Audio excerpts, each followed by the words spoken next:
Eto ngayon, abangan nyo ang mga nangyari dito sa amin. Ito ang social night SDY namin. Ito yung mga short clip namin ng mga picture. Tingnan nyo, may nakakatawa, merong hindi. Pero syempre lahat kami dito, mga mababait. Mababait lang. Ayan. Dito, ginanap namin yung social night ng mga activity na mas makakapagpalakas sa aming pananampalataya at sa mga bagay-bagay na kung ano-ano. Gaya ng pakikipag-participate, pakikisama sa bawat isa. Kahit hindi kami dito gasino magkakilala, pero nagkaroon kami ng time para magbanding at magkakasama. Ayan, then picture taking dun sa booth na ang aming team ay In Time, parang retro.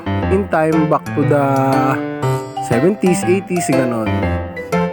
At yung mga nakakatawa dito, ayan. Panoodin nyo na lang. Kayo nang bahalang humusga. Basta sa part na to, lahat dito nagkaisa at nagkasama-sama. Lahat naman kami nag-enjoy. Sa part na yan, ng mga group, by team, magkakasama kami.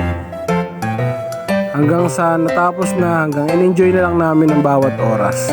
At syempre, sa part na to, picture taking na lang kami. Syempre, nakilala na namin ng bawat isa at magkakasama kami pa rin.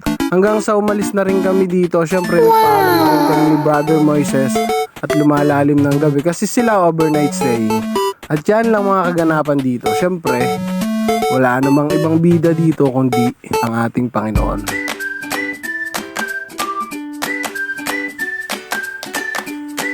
Tugtog lang to.